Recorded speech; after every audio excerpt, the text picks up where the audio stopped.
tutorial membuat surat gugatan. Surat gugatan perdata tentunya hal-hal yang dibutuhkan dalam membuat surat gugatan perdata itu yang pertama tentunya identitas para pihak. Halaman identitas para pihak ini terkait gugatan perdata, misal wan prestasi wajib diisi dengan nama, tempat, kemudian tanggal lahir, alamat, pekerjaan terkait pihak-pihak yang berikut. Yang pertama contohnya pihak penggugat dan kuasa hukum penggugat. Kemudian pihak yang tergugat dan kuasa hukum yang tergugat. Kemudian di bawahnya kita akan melampirkan alasan-alasan gugatan. Pada poin ini dijelaskan tentang kronologi kejadian serta alasan-alasan yang mendasari penggugat melakukan pengajuan gugatan kepada yang tergugat dalam format surat gugatan perdata. Dan juga harus menyertakan dasar hukum apa kita mengajukan surat gugatan tersebut. Kemudian untuk poin-poin selanjutnya, contoh seperti tuntutan dan langkah-langkah untuk mengajukan surat gugatan. Ini tentunya di setiap pengadilan bisa saja berbeda-beda karena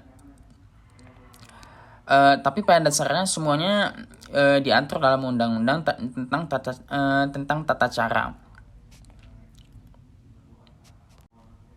Kemudian terkait tuntutan itu terdiri atas 3 tuntutan. Yang pertama tentunya tuntutan pokok. Kemudian pada poin ini tuntutan pokok adalah inti dari permintaan penggugat terhadap tergugat. Yang kedua tentunya tuntutan tambahan. Sedangkan poin tuntutan tambahan bisa berupa tuntutan terhadap tergugat agar membayar biaya perkara, bisa juga tentang tuntutan terhadap tergugat berupa rincian nafkah setelah perceraian misalnya. Kemudian ada tuntutan subsider atau pengganti.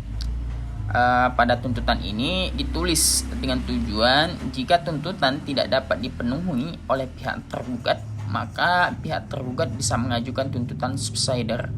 Atau bisa juga majelis hakim yang memberikan putusan tuntutan subsider kepada yang tergugat.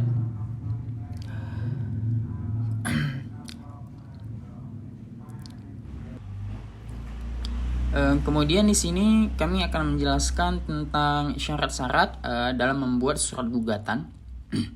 Yang pertama tentunya ada syarat material dan ada syarat formil. Syarat material gugatan adalah syarat berkaitan dengan isi atau materi yang dimuat dalam surat gugatan. Dalam arti lain, bahwa syarat material ini merupakan substansi pokok dalam membuat surat gugatan. Kemudian ada syarat formil, yaitu suatu gugatan adalah syarat untuk memenuhi ketentuan tata tertib beracara yang ditentukan oleh peraturan perundang-undangan. Seperti yang sudah kita jelaskan tadi, bahwa dalam surat gugatan itu harus ada identitas para pihak, baik dari pihak tergugat maupun pihak penggugat. Kemudian yang kedua ada syarat ada dasar gugatan ataupun posita. Kemudian yang ketiga tentunya ada petitum atau tuntutan, dan tuntutan ini macamnya ada 3. Yang pertama itu seperti tuntutan pokok atau tuntutan primer, adalah tuntutan utama yang diminta oleh penggugat untuk diputuskan oleh pengadilan yang berkaitan langsung dengan pokok perkara atau posita. Kemudian ada tuntutan tambahan, dan kemudian yang ketiga ada tuntutan pengganti seperti yang sudah dijelaskan tadi. Kemudian syarat-syarat formil dalam membuat surat gugatan itu, yang pertama tidak melanggar kompetensi kewenangan dalam mengadili, baik kompetensi absolut maupun relatif. Yang kedua, gugatan tidak mengandung error in persona. Yang ketiga, gugatan harus jelas dan tegas. Keempat, tidak melanggar asas nebis in idem. Kemudian yang kelima, gugatan tidak prematur. Yang keenam, tidak menggugat hal-hal yang telah dikesampingkan, misalnya gugatan yang kadaluarsa. Kemudian yang ketujuh, apa yang digugat sekarang masih dalam proses peradilan. Kami rasa itu saja tutorial dalam membuat surat gugatan, baik syarat maupun tata cara dalam pembuatannya. Sekian dari saya, Syukri Afriyadi, dan terima kasih.